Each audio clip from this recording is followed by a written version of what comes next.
Right. Good morning, everyone. My name is Gloria Ye, and I'm the Director of Clinical Research here at the Osher Center for Integrative Medicine. Welcome, everyone. Thank you for joining us for our monthly Grand Rounds series. So for those of you new to our series, our Grand Rounds typically will alternate between sort of traditional research presentations as well as more clinically based clinical case conferences, or those that are showcasing innovative clinical work. And so today's presentation, we really have, it's a treat. We have our speaker who's going to be highlighting some really pioneering clinical work that she's been doing at the forefront of ketamine group therapy. So let me go ahead and introduce our speaker. It's really, again, a treat for me to introduce Selma Holden. She is an associate professor at the University of New England College of Osteopathic Medicine and the research director of the Riverbird Clinic in Portland, Maine.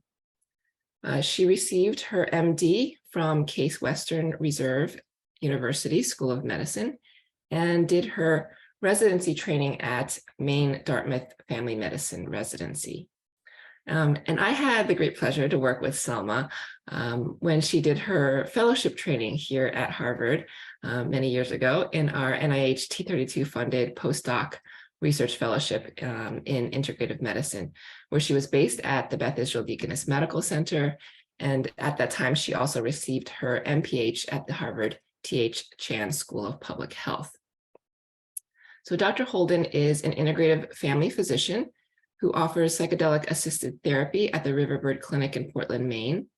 And within the Riverbird Clinic, she's also the site investigator for an expanded access clinical trial investigating MDMA-assisted therapy for treatment-resistant post-traumatic stress. She also investigates how group ketamine therapy might alleviate compassion fatigue in healthcare workers and improve psychospiritual development in the general population. Her background and her interests in harm reduction raised her awareness of the traumatic histories that many people share, and this has guided her clinical training, her research, and her public service. I also want to note that we'll also have with us today one of Dr. Holden's patients who has graciously agreed to come and share her story. And I'm going to let Dr. Holden introduce her when we get to that portion of the presentation. And we also have some of Dr. Holden's colleagues as well from the Riverbird Clinic who will be joining us for the Q&A. And I will also let Dr. Holden introduce them when we get to that portion. So just a couple housekeeping things before I hand it over to Dr. Holden. And one is that if you're looking for CME credit, you can take a look at the chat where you can email. There's an email that you can send to request CME credit. And then anytime during the presentation, please go ahead and put your questions for Dr. Holden and her group in the Q&A, so using the Q&A function. All right, so with that, it is my great pleasure to hand it over to you, Selma Holden, and hear about the really cutting edge work that you're doing in this clinical arena. Thank you so much, Gloria. And hopefully the slides are showing up correctly on that end. So I've been really lucky to be up in Portland, Maine with this group that's been developing an emergent modality using ketamine therapy in a group context. We'll talk a little bit about how we developed into our current practice, and then want to emphasize this time with a participant patient before we go into a Q&A. Just to say I have nothing to disclose in terms of financial conflicts of interest. The Riverbird Clinic is a group of medical and mental health professionals who all share a holistic view of the human being And we were interested in psychedelic medicine in particular and formed together unofficially around 2018, where our original goal was to actually be an expanded access clinical site to implement MDMA-assisted therapy for treatment-resistant post-traumatic stress.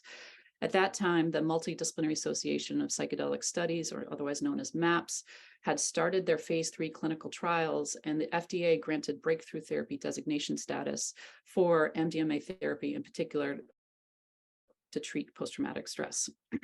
So we started doing the training in that modality and MDMA-assisted psychotherapy, and realized that this was going to be a slow, eventual implementation of that project. So we also learned about ketamine-assisted psychotherapy at that time. We found out that ketamine, being less strictly regulated as a Schedule III substance compared to a Schedule I substance, ketamine just had a lot more flexibility in terms of being implemented in a psychedelic medicine modality. So we developed our clinic. We started officially in 2019, and we started working with treatment-resistant depression, anxiety disorders, post-traumatic stress, and other mental health issues. And originally, we were working in the psychedelic medicine model, where typically it's 2 therapists with 1 patient client who's undergoing the treatment. So just to emphasize a little bit this interchange of words and terminology that we use with ketamine-assisted psychotherapy, the term we originally used, and now we've changed our title saying that we do ketamine-assisted therapy. A bunch of us within the clinic are integrative medicine doctors, and we're not psychotherapists in the depth of training. We do, however, know osteopathic manipulative medicine. Some of our therapists know somatic modalities. And so we felt that using the more broad term ketamine-assisted therapy was more inclusive of the work we do. And in some senses, it is actually a form of medication-assisted therapy, which we often hear about historically in terms of, say, treating substance use disorder or using medications to treat opioid use disorder. But in this context, we're harnessing the psychoactive effects of a specific medicine, which can create a temporary state of expanded consciousness. And then we interweave various methods of guidance, whether that's talk therapy, somatic therapy, or other ones I'll explain later. And so this combination of the medicine engagement and the therapeutic engagement can assist with behavior modification and hopefully generate a longer lasting personality change in somebody's character traits. So psychedelic assisted therapy has been demonstrated in treatment-resistant depression, anxiety, post-traumatic stress, end-of-life anxiety, and other mood disorders. It's also been shown to work in substance use disorder. In terms of ketamine being used for psychedelic assisted therapy, that has a little bit of a more mixed history. So I just wanted to explain a little bit about the history of ketamine before going in. It was synthesized in 1962. The idea was to make a disassociative for battlefields and just a really strong pain medicine. It was a derivative of phenylcycline, otherwise known as angel dust at that time.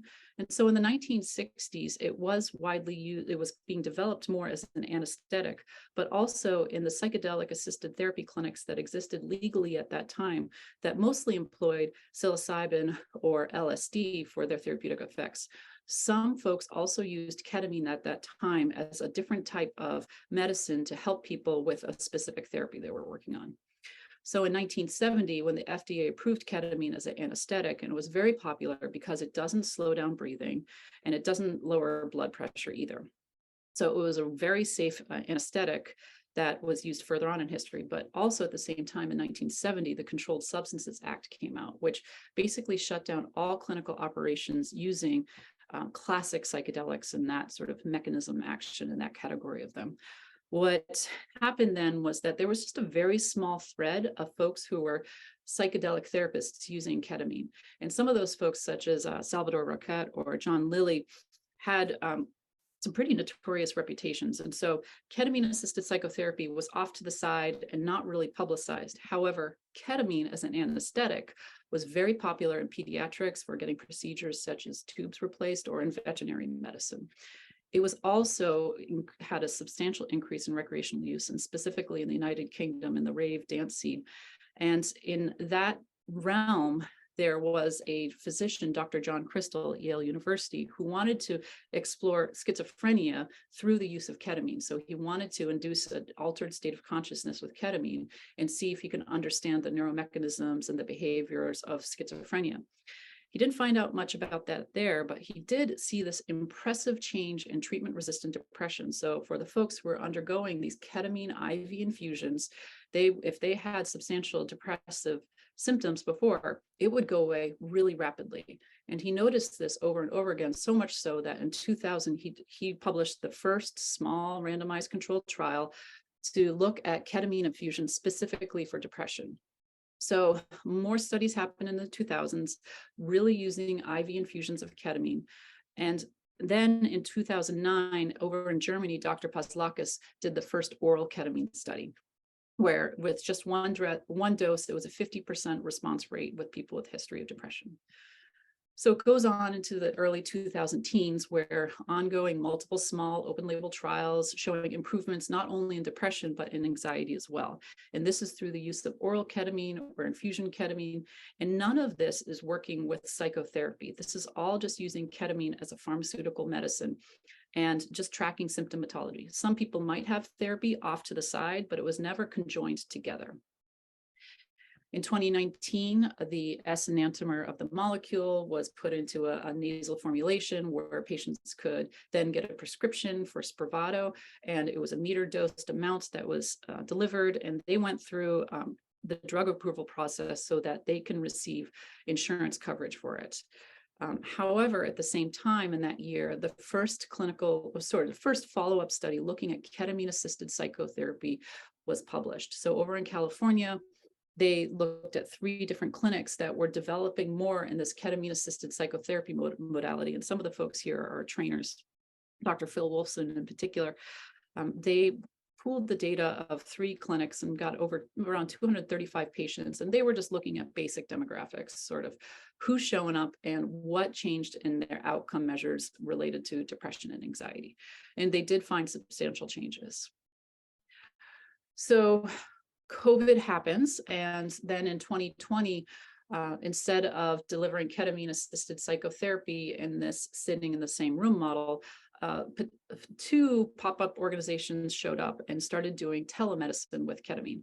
One in particular, MindBloom, was very widely dispersed across the United States, and they actually tracked over 1,200 patients using this platform. And it was 4 weeks of ketamine-assisted therapy, where a patient actually never met somebody in person. All of this assessment was happening over telemedicine. So the screening for blood pressure, let's say, or just the symptomatology looking at PHQ-9 or depression severity scores. So these participants would have 4 weeks of at-home ketamine therapy, where they would do 1 or 2 doses of ketamine a week, where they would meet with a guide online 30 minutes beforehand, and then take the medicine, and the guide would log off for a little bit.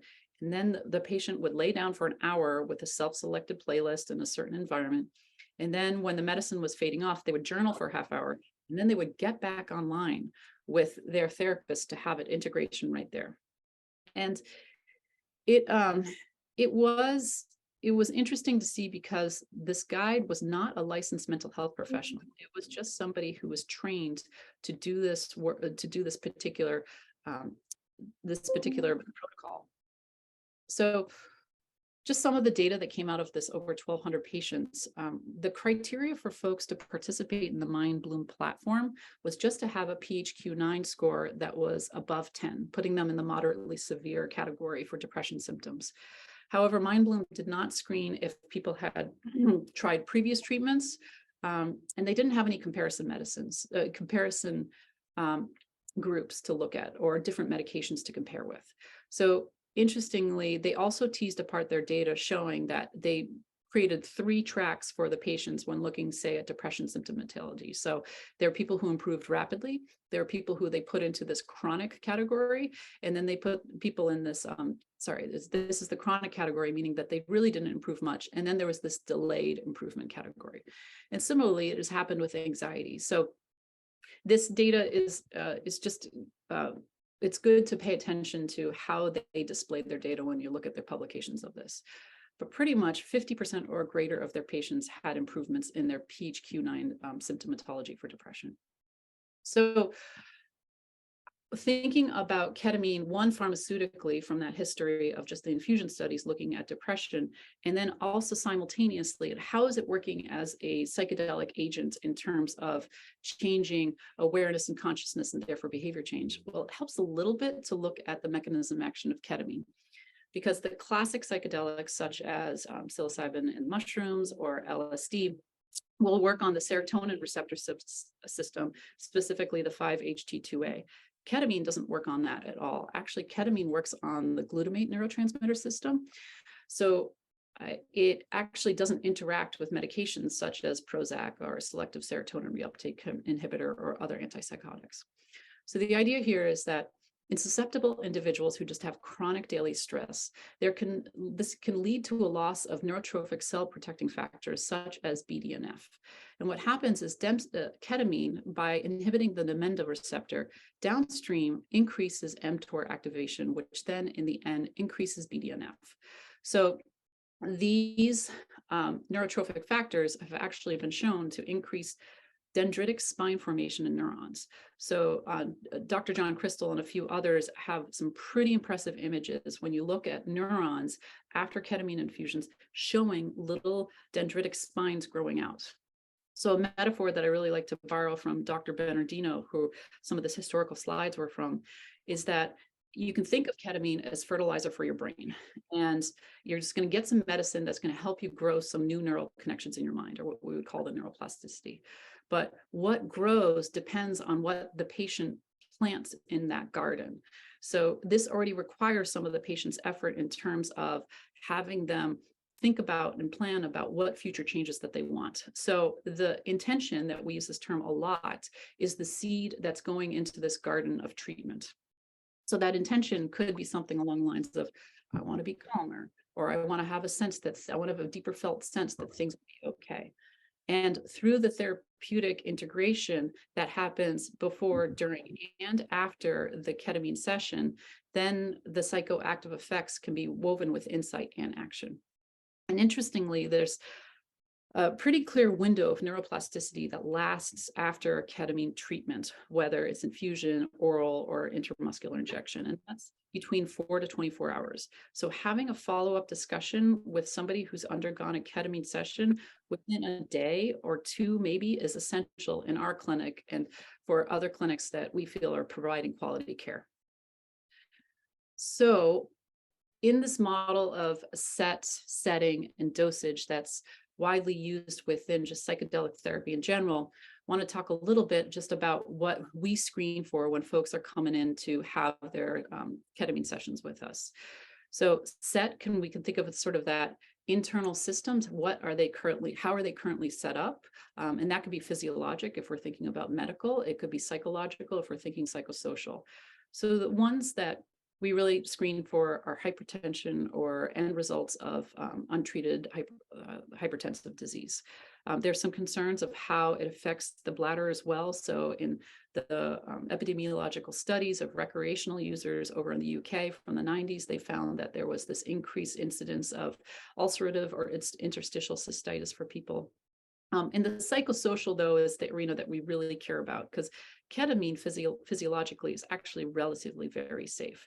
Psychosocially, though, we have to make sure they're not in active psychosis or a history of it. They don't have dissociative disorder. They're not in a manic phase with bipolar.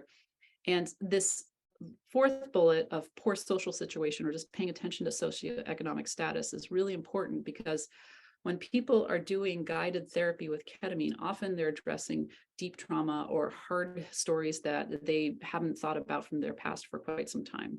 And it can be quite destabilizing for somebody to revisit old hard stories when they're trying to do deep psychological treatments. So if they have unstable housing, if they have food scarcity, if they have situations where life is already difficult to have a predictable social support network to fall back onto when they're going into this deeper psychological work, we have some caution around that, which is tricky because that then restricts access. Substance use disorders also on our list. For folks who have active substance use disorder, we pay attention to that. The other issue too, well, the other nuance here, which is interesting, is that If somebody is stable within their recovery path, we will include them. So we've had multiple people who've gone through the 12-step program do this work. And we've had some people who are on buprenorphine or Suboxone for opioid use disorder. And if they're stable in their path of recovery, this actually can be a really helpful time to actually address some of the deeper psychological issues that might have brought that person into a maladaptive substance use pattern. Side effects we just have to pay attention to. There's some physiological ones when people are under the medicine effects. But further down this, noticing that ketamine, people do build up a tolerance to ketamine that can lead to dependence, and they have withdrawal symptoms. So keeping ketamine somewhere in the controlled substance hierarchy is important from our perspective. So transitioning from internal set, how's the person showing up, to the setting or the therapeutic container is another way to think about it. This just relates to what is the environment that the patient is in during their treatments. Participants in this work are very sensitive to subtleties while they're under the influence of the medicine. So contextual considerations are really important. That could be just straight up the environment. Is it a restful space? Is it low lighting? What types of music are being used on the playlist? What's the support and skill provided by the patient's facilitator? So the quality of the relationship between them is really important, and patients can be really sensitive to moods, to personality quirks. So having a skilled therapist is ideal in our view, even though, for example, Mindbloom would use somebody who's just trained in a particular modality. And then in our clinic, we ask our participants to have an ongoing relationship with a therapist outside of our clinic. So when we are doing a session, say as the one here seen in the picture, we're sort of providing a psychological intervention with support before and afterwards briefly. But if somebody is doing long-term work, we want them to have an ongoing relationship with a therapist. And it's just this fact that without a robust container, the effectiveness of psychedelic therapy is limited. Another way to think about it maybe is if we think of all those, when we think of the placebo effect and all the factors that influence the placebo effect, these are amplified substantially when in inducing an expanded state of consciousness. So after setting, there's dose, just to give a brief sense of how much we're giving. If we're giving oral medicine, it's under 250 milligrams typically, sublingually. If we're doing intramuscular injection, it's maximum 1.5 milligrams per kilogram. That's compared to the anesthetic doses that ketamine is used, and that gets up to 13 milligrams per kilogram. So we are keeping folks far away from an anesthetic dose. So just to get a sense of what patients would be experiencing up at our clinic when we were just doing individual CAP, there's that screening process, there's the preparation process, and then they sort of go into this loop of repeated so many times patterns where they'll come in, they'll do an intention setting, maybe the intention setting's already started before coming in, they'll have their medicine treatment session, and then they do integration the next day. And they might repeat that for 2 times or up to 12 times. It depends on what the patient is particularly seeking treatment for. So originally we started with a therapeutic diet of 2 people. We've gone down to a single provider. It's quite expensive to have 2 trained professionals sit over and support somebody with this. And just below on the slide is just an example of what a patient might go through. So if they had an in-office dosing session and there was no concerning side effects that happened, then after their integration on the following day, if they have particularly treatment-resistant depression, we would encourage them to do a home dosing session. So in those ketamine infusion studies that were happening, it was shown that in particular for treatment-resistant depression, receiving 2 dosages of ketamine a week was more effective than just receiving 1. But there was really no difference between receiving 3 doses a week or 2 doses a week. But that's just for treatment-resistant depression, which has the strongest evidence behind it.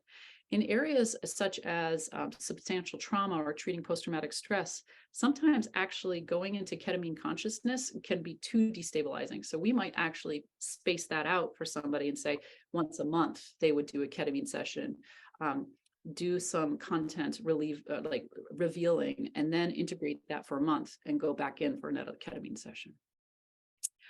So the idea of what modalities to use when in the ketamine session or if we're preparing or integrating it, it depends.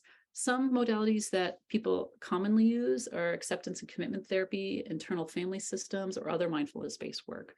But the emphasis really is that the patient is the one directing the work. In internal family systems, there's this idea of the big S self and sort of this innate healing intelligence that can arise within somebody consciousness, and allowing them to actually gain some self-actualization, self-efficacy, and just self-awareness in terms of feeling empowered about what they can do on their healing path.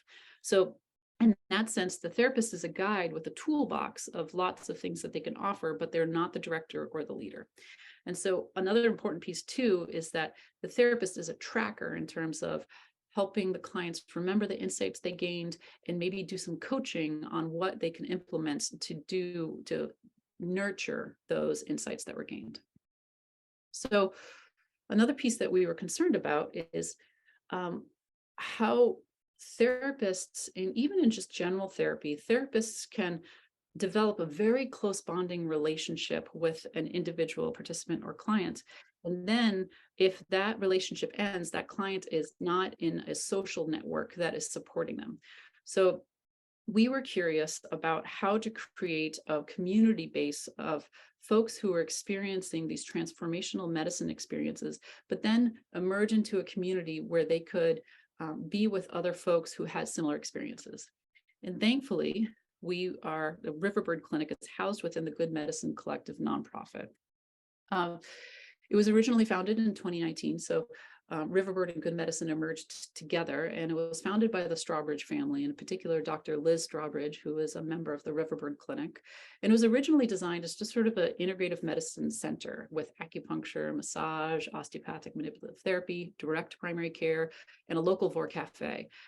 But with COVID, a lot of that shut down, and the reemergence of Good Medicine has really been more centered around the Riverbird Clinic and the supporting services around that. So maybe we can call ourselves now as sort of an emergent community of healers and collaborators and their extended families who support self-transformation through expanded states of consciousness. So in this emergent process, the Good Medicine Collective has developed these 4 guiding principles that we try to center our group work around. And the first one is just, we are all cultivating our own sense of belonging. Just this practice of remembering that we belong in our bodies, we belong on this earth, and we all have an inherent right to be alive right now at this time. We are all here for our own healing. It's just how to evolve beyond the unbalanced power dynamics of conventional medicine, and remembering that us as practitioners, we are students of our own health as well. Tending the fire of this community is just a gesture of reciprocity. And then we are all doing the best that we can is this innate belief that when given the choice, the human condition will choose the best option that's presented to them at this time. And sometimes there's mistakes, but really people are operating with this best hope for themselves and everyone around them as well. So we wanted to figure out ways to make this individual cap, which was fairly expensive, available to a greater amount of people. And so what we did is we took the group medical visit model, which has been used to address a variety of illnesses. So prior graduates of this, the Integrative Medicine Fellowship, such as Dr. Rob Saber or Dr. Paula Gardner, have used group medical visits to address hypertension, diabetes, chronic back pain, and other just common primary care conditions. And so the nice piece about group medical visits is it also creates this interwoven peer support network, where instead of just depending solely on the facilitator or the doctor or the individual providing the care or the therapy, now there is a support group that is being built within a collection of peers who actually can create accountability and create suggestions for each other. So we took the group medical visit model and we started offering group ketamine assisted therapy. So this is an example of the yoga studio space, which is on the top floor of the Good Medicine Collective. And when folks come in, we do a variety, we prepare them also to be in a group medicine experience, which is a slightly different preparation than somebody coming in for their own individual work. So there is one publication about group ketamine therapy that was put out by Dr. Pamela Kriskoff and her group up at the Roots to Thrive curriculum in Vancouver.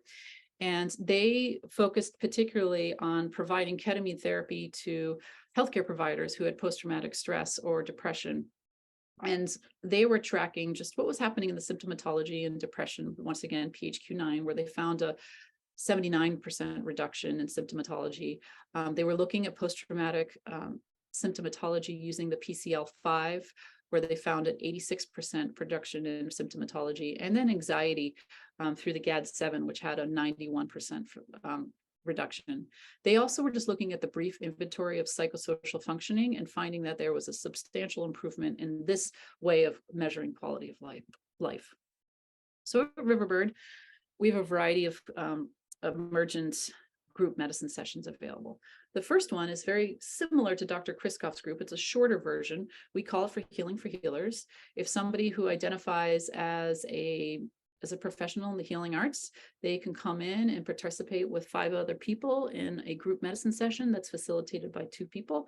And 2 medicine sessions happen either split over 2 weeks or 3 weeks. Another group that we offer is just a continuation group. So if a patient participant has been in a previous group or individual session and they feel like they want to just do an occasional group, sometimes called a boost group by some folks, we offer these a couple times during the year. We have consultation and training groups for providers who are interested in learning about developing more skills in this modality. And then we have a collaborative group, which I'm going to talk about more in a moment, which was a intersection of people just in the general community who didn't have heavy diagnoses such as treatment-resistant depression or post-traumatic stress. These were people who just had what we would call adjustment disorder due to life changes, whether that was COVID or other situational circumstances. And we had them work on self-selected behavior change and then track their outcomes. What we do mostly now, though, at the Riverbird Clinic in terms of just focusing on certain diagnoses is what we call the mental health group. And these are for individuals who meet the criteria of depression, anxiety, or other mood disorder diagnosis.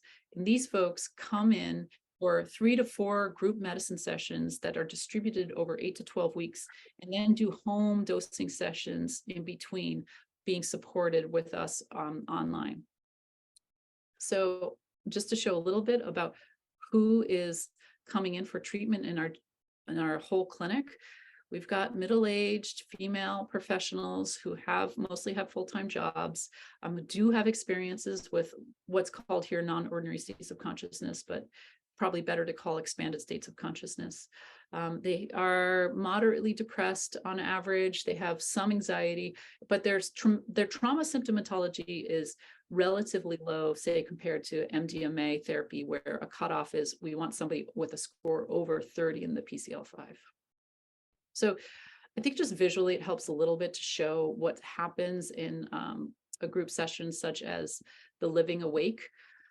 Living Awake is, once again, those group of folks who didn't have a substantial diagnosis, and they would be coming in for an opening session on week 1, a preparation session on week 2, all happening in person. Then they would have their first ketamine session with an integration section the next day. And then on their 4th week, they would be doing another preparation session. On the 5th week, their second group session. 6th week, another preparation session, where speckled in here would be some curriculum, whether it's about lifestyle modification, dietary, other ways to support folks. And then they would have a final medicine session. And then on the 8th week, a closing session. So for these 9 participants who did this pretty extensive group work, the facilitators in there was a Riverbird practitioner who was a doctor, but then we had a yoga teacher, we had a mindfulness facilitator in there, and then we had a social work student who was also part of the facilitator team. So it was a large facilitator team for 9 participants. And for them, we tracked anxiety scores through the GAD-7, and there was no change there. And we used the self-compassion scale. It's a 26-point scale looking at just how folks feel about their inner reality. No difference there, but when we looked at PHQ-9 scores, even though on average folks weren't starting that very substantially symptomatic, there was a reduction. And same with trauma scores. There was a PCL of 20 is wouldn't put somebody in a high acuity of post-traumatic stress, but people were showing up with some trauma symptomatology, and we saw a substantial reduction in that. We also did just a semi-structured qualitative interview of folks. We asked them about their intentions or goals for going into the course and how that evolved over time, what type of insights they gained about their intentions or themselves, and what actionable steps they had or are currently taking based off of what they learned in their Living Awake cohort. And so through interviews with folks, some of the emergent themes that arose was that first, the sense of community and how therapeutic and helpful it was to have relationships with other people going through a similar process, even though these folks were not showing up with, say, a shared diagnosis of depression, which is what we do in our mental health groups. In this Living Awake cohort, there was this cultivation of presence and self-acceptance. We didn't see that signal change in the self-compassion questionnaire, but they were certainly talked about in the interviews on the exit. Processing childhood trauma was present.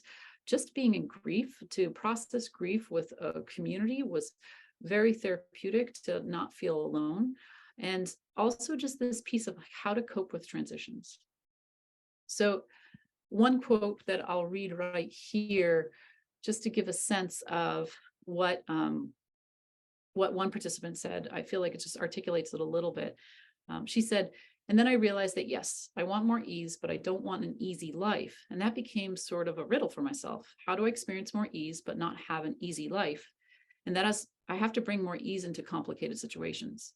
I'm feeling that I'm able to do that in a way that I haven't been before, where I can get myself into totally chaotic organizational systems or even family dynamics, and I don't carry it, that is anxiety, in the way I used to. So I've been feeling more equanimity in terms of being able to fall, and also more clarity when navigating difficult situations." So this is a really helpful quote. Right now, though, we're going to transition to hear from our participant who actually did the Living Awake cohort and hear somewhat of her story. So at this point, we're going to pause the recording for folks who might be listening to this after in an asynchronous style. But I think some of the points that were brought up by that participant, just in sort of in thinking on closing ideas, is that one, this is an emergent clinical practice that's evidence informed. There is an ongoing need for more research of this. Can we have comparison trials of looking at group work with or without ketamine, or with another psychedelic agent, maybe using mushrooms or something along those lines? And longer term studies are needed. And then there's this tricky balance that we're dealing with our clinic in terms of having discernment of which clients might be appropriate for ketamine assisted therapy, whether that's doing individual work or group work, and how that discernment actually creates a bottleneck that impedes access to others. So we've tried adding on home dosing, we've tried doing group medicine sessions, but how do we go further in terms of, one, not having this discernment be some bias or blind spot in terms of like us really not paying attention to to creating these bottlenecks. And then also just how do we increase access to people such as maybe teachers or other people, like people in recovery? Can we have a recovery group happen? So what this final piece of like how to help transition temporary states of consciousness into longer lasting personality traits speaks a little bit about what the participant was saying in terms of, once having this embodied sense of, say, safety, what are the ways to cultivate that in the daily routine? And so what are the practices? And this really ties into integrative medicine in terms of whether it's going to be a mindfulness practice, a yoga practice, a gratitude practice, or something simple as just walking out in the woods more often.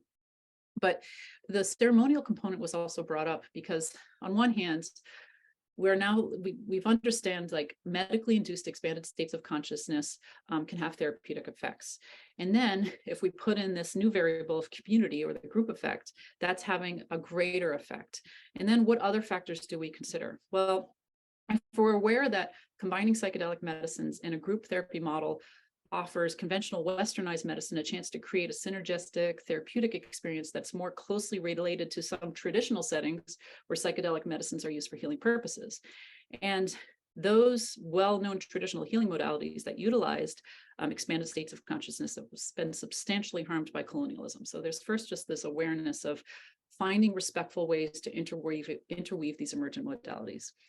And simultaneously, in those more traditional settings, ideas as such as spirit, spirituality, essence, or using ceremony are more clearly interwoven into the cultural fabric. So there is this ongoing discussion that we're having in the clinic about how do we have this work be ceremonial in some fashion so it even has a deeper context and meaning association for people, and do it in a way that is respectful and is not appropriating cultures and is just a welcoming emergent cultural therapeutic environment. So with that, we're just going to hold that future hope, and just want to transition over to some question and answers.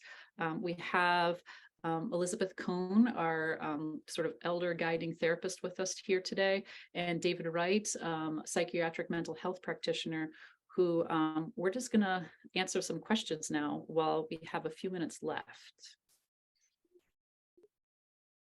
Thank you so much, Selma. I'm almost speechless. It's really some really important work that you all have been doing, and also thank you to your patient for sharing and being so articulate, in sharing that journey. So we do have several questions, and I'm just going to start. Actually, I might try to group some of these. The first one is about, and you've spoken about this a little bit, but just some of the very I guess practical aspects of sort of treatment cost. How much does the treatment cost? Is it covered by insurance? And then a little bit more about this access that you talked about. There was a couple comments about or questioning sort of having to have that socioeconomic sort of stability in order to come in, and how do we keep this sort of just not this limited population, and how to go beyond that. And again, you spoke to it a little bit, but if you wanted to add some more. Yeah, at this time, this modality is not covered by insurance. What we do is we do split up the bills a little bit. So the psychotherapy components, if we can piece out parts of those bill, can be covered by insurance, but somebody has to do, like the individual receiving the treatment will have to do the administrative work on their own behalf to submit that to insurance. So that's why it's nice that Spravato does exist and it is covered by insurance. So there are some practitioners out there who will do kind of guided therapy with Spravato. That's not as common, but that is available out there. This other piece about how to make it accessible to people beyond the demographic that we represent right here is an ongoing tricky one. So we've been involved in our own sort of DEI efforts, and have, on one hand, I think it's really important for us to have a therapist join our group who can actually relate to populations that we might not have such a clear connection with. And then this piece of so to offset our costs, which it's about, I think it's $875 for an individual therapy session if they're going to sit with an individual therapist. If somebody's doing a group session, it's $625 for one group session. But if we have a scholarship fund as well. So we have a scholarship fund where either we put in pro bono time or we receive donations. And then for the groups, we always have at least one scholarship spot. But for example, for this teachers group that we're implementing and offering for 2 times this summer, we're offering multiple scholarship spots for a sliding scale, so that folks who say are working in the K through 12 and would rather spend $1,200 on a family vacation can actually reduce the cost and feel like they can spend that on themselves.